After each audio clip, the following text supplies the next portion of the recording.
Téléspectateurs, bienvenue à votre magazine sportif préféré Actu Sport. Aujourd'hui, il s'agira essentiellement de football. Nous allons parler entre autres du tirage au sort du championnat du monde féminin qui se tiendra au Canada en 2015. Nous allons faire un large, je dirais, élément sur la troisième journée du championnat national de football de Ligue 1 en Côte d'Ivoire. Nous allons aussi revenir sur la défaite du COI Sport de San Pedro à cette finale de la Coupe CAF. Parler aussi du budget 2015 pour cette CAN concernant la Côte d'Ivoire, je dirais, guéguerre entre la Fédération ivoirienne de football et le ministère des Sports. Et enfin revenir sur le tirage au sort de la CAN 2015 qui se tiendra en Guinée équatoriale. J'ai mes collaborateurs sur ce plateau. Allez Paul, bonsoir. Bonsoir confrère. Marie-Dominique, bonsoir. Bonsoir. Alors téléspectateurs, on se retrouve tout de suite après ce jingle.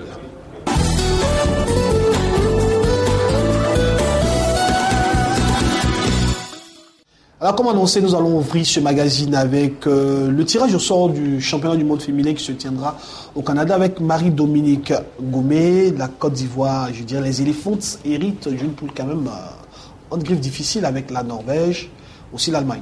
Oui, effectivement, il y a la Thaïlande aussi, il ne faut pas oublier. La Côte d'Ivoire, effectivement, héritait d'une poule assez relevée quand même, avec l'Allemagne qui a été 2 fois championne du monde, hein, il faut le dire. Il y a aussi la Norvège qui est aussi en bonne position. La Thaïlande, c'est vrai que la Thaïlande est vue aussi comme une néophyte avec la Côte d'Ivoire, mais en même temps, la Thaïlande a quand même beaucoup de participation en championnat d'Asie. Donc c'est quand même une équipe, une poule avec de bonnes compétences, de bonnes dispositions pour les autres équipes. On espère que la Côte d'Ivoire sera à la hauteur de cette poule. Quand on sait que la Côte d'Ivoire a terminé 3e du championnat d'Afrique qui s'est déroulé dernièrement, on ne connaît pas bien le moral. On n'est pas très sûr du moral des joueuses, mais ce qu'on sait, c'est leur volonté. C'est ce qu'on a pu remarquer au cours de cette compétition qui s'est achevée il n'y a pas longtemps. Et donc, c'est sereinement que nous allons nous rendre au Canada pour espérer revenir, pourquoi pas, avec au moins 8e de finale pour une première participation. En tout cas, espérer revenir, ça c'est bien dit. Alors, à l'épaule, les filles de Berthe Adou, quand même, on griffe des chances. Hein, oui, Christian Briot, d'abord, il faut saluer toujours cette performance-là, mais dire qu'aujourd'hui, on a fini de fêter, il faut passer au travail. C'est vrai que cette Coupe du Monde-là, la Côte d'Ivoire est nouvelle comme nation, mais elle a quand même un coup à jouer parce que c'est vrai qu'on a aussi de grandes équipes, l'Allemagne est 2 champions du monde, et la Thaïlande, il faut rappeler qu'il y a 5 participations, mais la dernière équipe, la Norvège qui a 5 participations, voilà, mais la Thaïlande est une équipe qu'on peut battre. Moi je pense qu'avec la nomenclature, n'est-ce pas, de cette Coupe du Monde, on peut faire un grand coup dans la mesure où c'est 24 équipes qui participent et les meilleurs 3e ont accès au 8e de finale. Donc c'est un coup à jouer pour l'équipe à Betadou et tous les Clémentines. Donc un coup est possible si la préparation est sérieuse.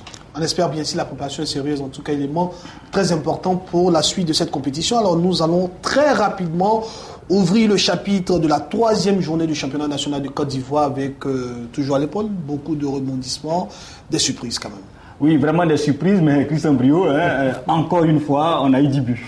10 buts. Alors le chiffre 10 finalement s'accroche à ce championnat. Finalement s'accroche à ce championnat. Mais cette fois-ci, contrairement aux autres journées, on a eu droit à 7 matchs puisque tout le monde était là. Le CO est revenu après l'expédition malheureuse du Caire.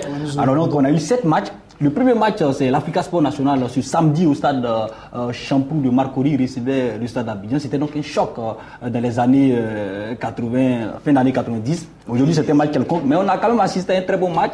Une équipe du stade d'Abidjan qui a dominé l'Africa Sport National. On était tous surpris de voir l'équipe du stade d'Abidjan malmener l'Africa dans le jeu. Et elle a raté des occasions par Gika Mefren et Adebayor, le Nigérien Olaoulou. Et l'Africa Sport National en équipe d'expérience a donné ce dernier coup-là en fin de match par notre ami Diomandé Sori Rougeau. Justement, vous avez parlé de l'Africa Sport en termes d'équipe d'expérience, c'est ce qui justifie. Donc il faut aujourd'hui dire que, est-ce que l'Africa ne revient pas quand même avec un certain mental qu'on le connaît depuis? C'est ce qui quand même me surprend, puisque cette équipe-là, il faut le dire, est sortie de difficultés. Voilà, on a quelques joueurs de l'ancienne écurie qui sont restés tels que Diomandé, Sori, Bamba Mamadou. Mais ce sont des nouveaux joueurs qui arrivent. Aujourd'hui, on a le rock du jeune Soalio Davila qui tient la défense. Alors avec des nouveaux joueurs, comment tenir ce qu'ils réalisent actuellement, c'est quand même incroyable pour cette formation-là. Moi, je veux voir un peu peut-être un match Africa Sport National, COE Sport de San Pedro ou Africa Sec pour vraiment juger cette formation-là. 3 matchs, 3 victoires, sans convaincre dans le jeu. C'est bon à prendre, étant donné que l'Africa reste solide leader, même pour une équipe qui a quand même des supporters de qualité comme on le voit au terrain, c'est quand même bon à prendre et c'est intéressant pour le football ivoirien. D'accord, allons pour la suite de cette 3e journée. D'autres rencontres se sont jouées sur les différents stades. Christian Bio, avant d'aller parler des autres rencontres, parlons de l'incidence malheureuse qui s'est tenue au stade champion de Malcory. À quelques minutes du match, on a assisté à une scène vraiment malheureuse, scandaleuse et outrageuse pour le football ivoirien. C'était vraiment des supporters entrent sur le terrain et cassent d'abord les chaises au niveau des vestiaires, au niveau de la loge présidentielle. Ils entrent sur le terrain, ils disent nous on reconnaît Kone Chakouma, l'inception de l'Africa Sport National.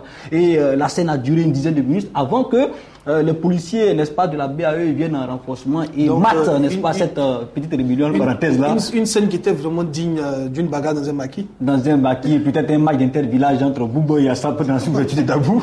Mais vraiment, c'était vraiment. Alors, mais ce qu'il faut retenir aussi dans cette bagarre, comme vous le dites, dans cet acte vraiment désolant, c'est que Maître Konechek a été clair. Il a dit qu'il ne se reconnaissait pas dans ces soi-disant hooligans qui se sont, je dis, tristement illustrés avant ce match Africa Sport. Oui, Christian Biomant, je ne vais pas prendre position, mais on sait quand même qu'à l'Africa Sport National, il y a encore des problèmes, puisque on avait 2 équipes qui s'entraînaient, l'équipe de Konechek Oma et l'équipe de Bagba Alexis. Mais après 3 journées, je pense qu'il faut arrêter. Cette équipe-là est déjà lancée, n'est-ce pas, dans une bonne période là. Il faut ensemble se serrer les coudes pour pouvoir tenir le bout, surtout que les rivaux n'ont pas dit le dernier mot, notamment le COE Sport de San Pedro et la SEC d'Abidjan. D'accord. Alors. Oui, pour la suite, on a assisté le dimanche à un super match entre l'équipe de l'ASEC d'Abidjan et de la JCAT. 2 buts partout, un match à rebondissement. D'abord, l'ASEC d'Abidjan a inscrit un super but par un débordement de Kwadjo Kona Henri Joël, le transfert de la FAD de Djekanou. Il lève un ballon et Traoré Lamoudia d'une tête fulgurante bat le portier de la JCAT. La JCAT revient en deuxième période par une super frappe de Kwaku Dominique entrée juste à la 48e minute de jeu. La SEC reprend les commandes et inscrit un deuxième but sur penalty par le Ghanéen Brefo. Mais ça est dans les dernières minutes. Guayopini, celui qui avait inscrit le doublé lors de la première journée pour la JCAT, est revenu à la chaise avec un penalty à Teuton et qui actuellement est le meilleur buteur du championnat avec 3 buts. Donc la SEC d'Abidjan n'a pas réussi le coup, surtout que Alain Guamile, son entraîneur, avait perdu sa main, donc était pour les obsèques chez vous à Gagnon. D'accord. Voilà. Alors, championnat national de Côte d'Ivoire suite fin. Ok, on va donc donner les résultats des autres matchs. Le Stella Club d'Adjamé a été accroché par l'Azida Bengourou, 1 but partout. Le COE Sport de San Pedro, le champion en titre, qui lors du match en retard a été battu au stade Auguste Denis de San Pedro par la SOA 4-2, a encore chuté à domicile face au Boaké FC, le petit poussé venant de la Ligue 2. Donc COE Boaké 1-1. Et puis sauté au Omnisport de l'armée, les militaires qui ont battu les académiciens de Djekanou par le score de 1-0. Denguele Odjene au stade de la paire Yamsoukro contre Tanda 0-0. Et puis enfin le dernier match, Sporting contre Gagnoua, COK 0-0. Mauvaise opération pour vos amis de Gagnoua, surtout que COK c'est pas quand même ne respire pas la forme après 5 buts encaissés en 2 matchs. Et le Sporting n'a pas réussi à marquer un but au stade Biakabouda de Gagnoua. Alors on part au niveau des statistiques, résultats. Africa Stade 1-0, ASEC JCAT 2-2, Stella Asie 1-1, COE Boaké 1-1. Sultan Municipal Lamé, Afa Djekanou 1-0, Gagnoua COK 0-0, Denguele Tanda 0-0. Au niveau du classement, l'Africa Sport National est en tête avec 9 points plus 3. Deuxième Estanda 7 plus 2. Troisième SOA 7 plus 3. Quatrième Stella 4 plus 1. Cinquième JCAT 4 plus 1, mais plus de buts que la SEC d'Abidjan. Donc la SEC d'Abidjan est classée 6e avec 4 plus 1 avec 3 buts.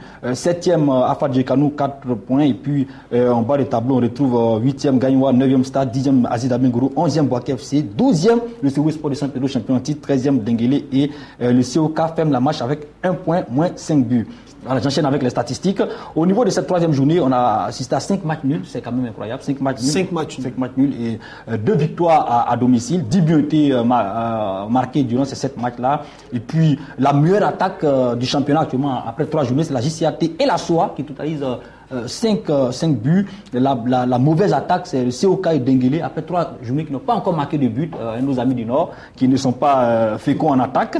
Et puis, au niveau de la défense, l'Africa Sport National, après 3 journées, 0 but encaissé, bonne performance pour l'équipe de l'Union Lagueux et de Vagba Alexis. Et puis la plus mauvaise défense, c'est le COE Sport de San Pedro, champion en titre, avec 5 buts et le COK 5 buts. L'équipe la plus spectaculaire, c'est la JCAT qui a marqué 5 buts, mais qui en a pris 4. Donc voici donc les statistiques du championnat national de Côte d'Ivoire, 3e journée. Alors merci M. Alépol, merci en tout cas pour ces statistiques. Il faut dire quelque chose, le COE Sport de San Pedro surprend quand même.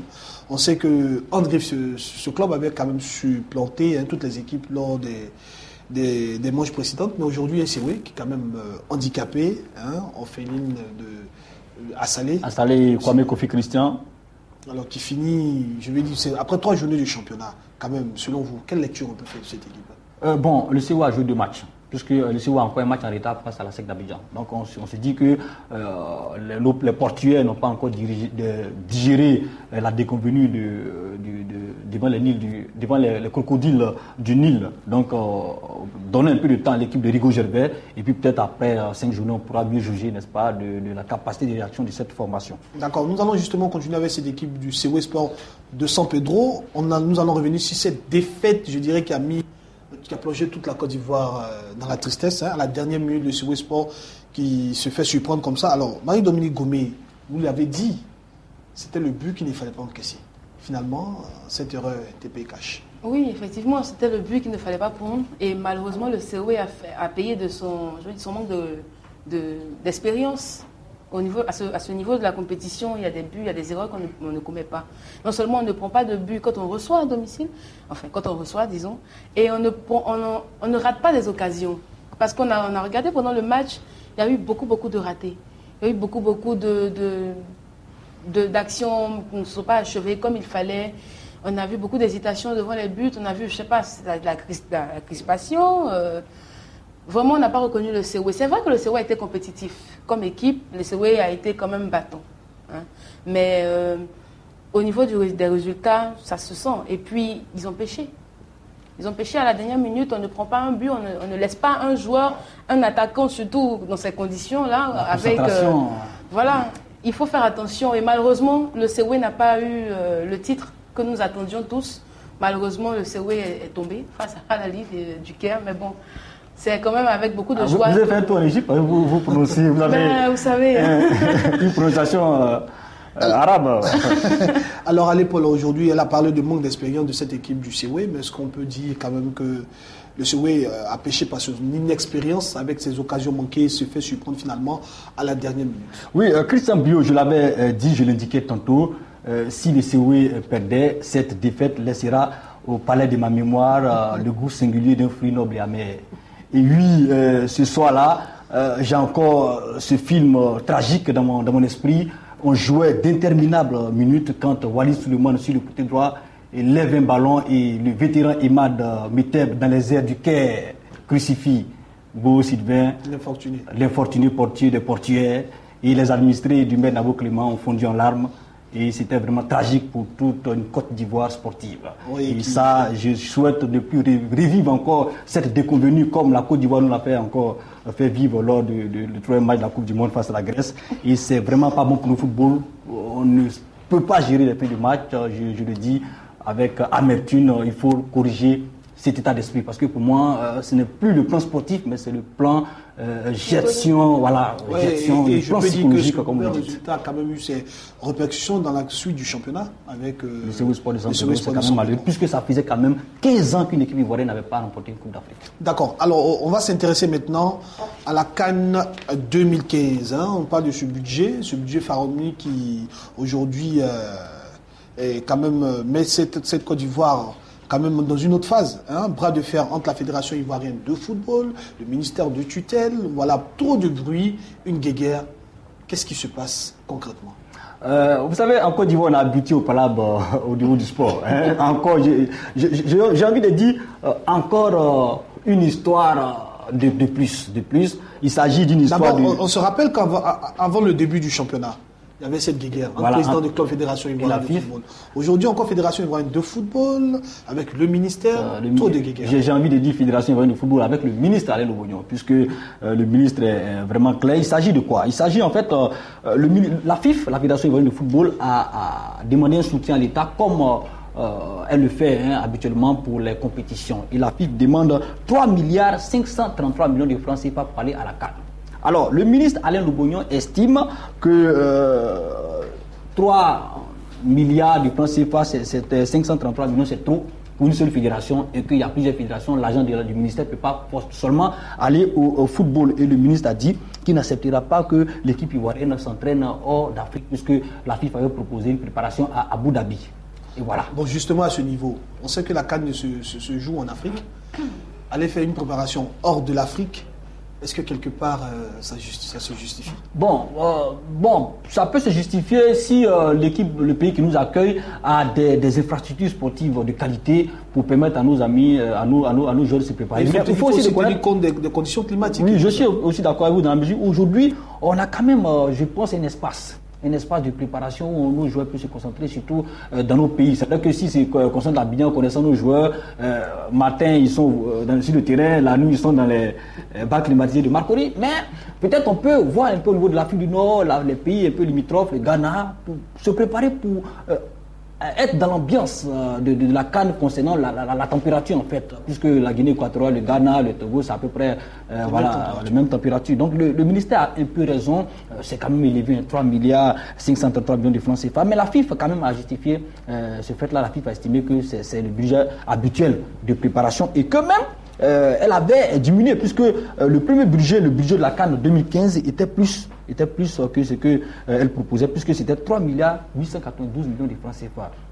Le ministre Alain Lobognon a dit que pas question qu'il ne donnera pas cette somme-là, il donnera vraiment les fonds qui correspondent vraiment à une préparation d'une équipe normale qui s'entraîne en Afrique et que puisque dans la délégation, à part les 23 joueurs, la FIF propose 55 personnes. 55 personnes. Oui, en fait, président mais 55 personnes, ça fait pratiquement 4 équipes de football. Oui, mais il faut dire aussi qu'il y a le comité national des supporters aux éléphants de Côte d'Ivoire et puis les membres de la fédération. Bon, c'est un peu trop, c'est un peu trop. Donc voilà, je pense que peut-être... Finalement, c'est toute la Côte d'Ivoire qui va se déplacer en Guinée équatoriale. Voilà, mais je vais à la fin souligner aussi quelque chose, c'est que la FIFA a estimé que le budget qu'elle demandait couvrait la préparation, les matchs de poule jusqu'à la finale. Et donc si on ne passait pas, on n'avait pas tout. Donc c'était un financement progressif que la FIFA demandait. Donc dans les jours qui suivent, on espère avoir plus d'informations sur cette guéguerre entre ces deux instances. Ouais, Marie-Dominique Gomé, guéguerre entre ces deux instances, la Fédération ivoirienne de football et le ministère. Très rapidement. Que dire de plus? C'est une goutte d'eau dans la mer.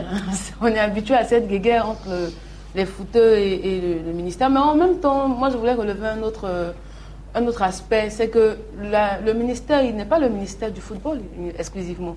C'est le ministère de tous les sports.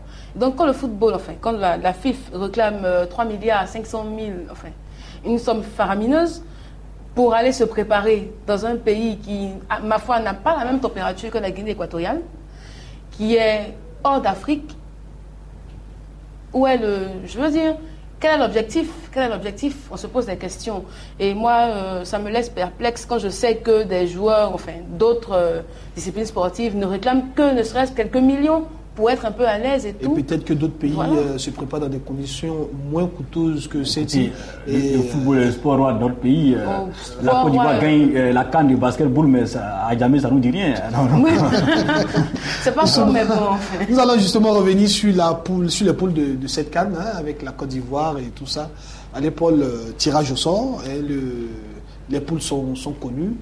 Quelles sont les chances de ces différentes équipes-là? Oui, un tirage au sort qui n'a pas, n'est-ce pas, souri aux grosses cylindrées du football continental, puisque la poule D est vraiment fournie. J'avais dit Nigeria, Ghana, non, pas Nigeria, Nigeria est éliminé. Le Ghana, le Sénégal l'équipe de l'Algérie et l'équipe du Sénégal, non, Sénégal, Afrique du Sud, Algérie et Ghana dans la même poule, poule C, et poule D, Côte d'Ivoire, Mali, Cameroun, Guinée. En fait, ce que je peux dire, c'est que ça sera quand même difficile pour nous, puisque c'est vrai que dans notre poule, la Guinée et le Mali, on peut le dire, sont prenables, même si le Mali, en tout cas dans ces derniers cas, a monté de bonnes performances. Le Mali était 3e à la CAN 2013 et 3e à la CAN 2012 en Guinée équatoriale et au Gabon. Donc c'est une bonne équipe, mais on a nos chances puisque les matchs Côte d'Ivoire, Mali ont toujours tourné à la faveur des Ivoiriens. On a une équipe vraiment avec des joueurs en forme, on peut s'en sortir.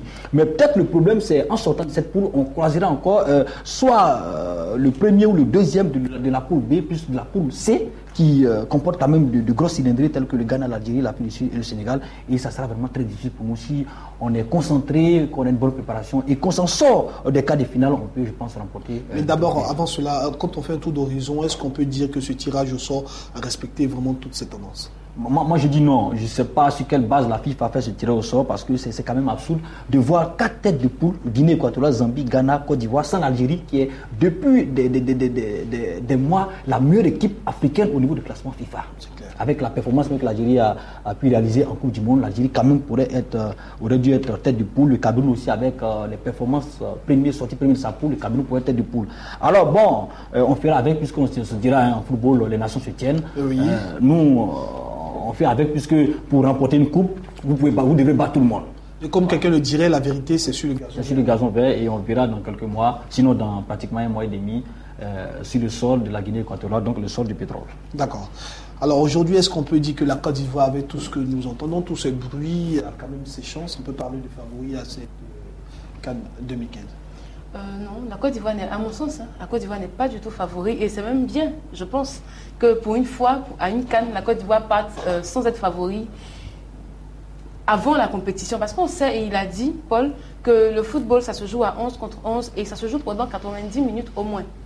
Et donc, on ne peut pas, avant une compétition, avant avoir affronté l'équipe, dire que la Côte d'Ivoire est favori ou telle équipe va remporter. C'est vrai qu'on a les statistiques, mais cela ne suffit pas. Mais au-delà de tout ça, moi, ça me donne l'opportunité de revoir encore en Côte d'Ivoire-Cameroun pour voir si les Ivoiriens et les Camerounais vont encore s'en sortir avec un non-match, parce que ça a été le cas la dernière fois. Mais espérons que les Ivoiriens ne vont pas cette fois-ci dormir à 19 En tout cas, on espère du beau spectacle. D'accord. Alors, parlons justement de cette équipe ivoirienne avec de belles dispositions. On l'espère bien. Il y a quand même des jeux qui se démarquent, tels que Bonnie Wilfried. Dans le championnat respectif.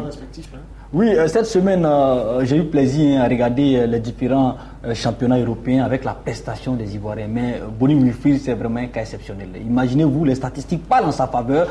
Bonnie Wilfried, c'est 8 buts dans les 10 derniers matchs. Et ça, c'est vraiment extraordinaire pour un attaquant qui évolue dans le meilleur championnat au monde, que le championnat anglais. Et moi, Bonnie Wilfried est vraiment l'homme en forme. Et il est convoité par Manchester City et Liverpool. Et ça fait vraiment chaud au cœur quand vous voyez que quelqu'un aussi humble comme Bonnie Wilfried que j'ai eu la chance de rencontrer une fois. Je me rappelle notre collaboratrice Ange-Dominique Ake. Nous l'avons croisé chez Max Gradel lorsque nous étions encore à l'école de journalistes lors d'un reportage. C'était un garçon vraiment ouvert. Et Bonnie Wilfried, contrairement aux autres, a joué dans le championnat ivoirien. Il a commencé à Niamey, il s'est retrouvé ici à Oasis de Ginette Ross avant d'aller d'abord aux Pays-Bas et aujourd'hui dans le championnat anglais. Donc c'était un pur produit de notre championnat local. Oui, allez Paul, on sait très bien que tu aimes beaucoup ce joueur, mais espérons que tous ces atouts seront à la faveur de la Côte d'Ivoire à cette CAN. Oui, c'est quand même début au mondial, il a toujours prouvé. On espère qu'il pourra remplacer dignement Didier Drogba. D'accord, nous sommes pratiquement à la fin de cette émission. Marie-Dominique, ton mot de fin? C'est déjà de féliciter la Côte d'Ivoire sportive pour les résultats acquis et obtenus au cours des différentes compétitions. Et puis, particulièrement l'équipe nationale féminine qui sera au Canada. Oui, forcément. On vous souhaite un bon voyage. Merci. Voilà, c'est déjà ça. Alors, à l'époque, nous sommes à la fin, pratiquement. Oui, au nom de la rédaction sportive de Benin TV, souhaiter nos condoléances à la SEC d'Abidjan qui a perdu son vice-président et président des supporters de Sénaco, Maître Koni Mamadou, qui a rendu l'âme la semaine dernière. Et aussi souhaiter nos condoléances à Alain Guamili, l'entraîneur de la SEC d'Abidjan, qui a perdu sa génitrice et qui est allé donc l'enterrer, la mettre sous terre donc, dans le Gore. C'est clair. Alors, téléspectateurs, ici, enfin, votre magazine sportif préféré. D'ici là, portez-vous bien. On se retrouve la semaine prochaine pour un autre rendez-vous d'Actu Sport. On vous dit tout simplement, toute l'équipe, je dirais, de Actu Sport se joint à nous pour vous dire bonne suite de programme sur le Blessing Channel. On se retrouve à bientôt.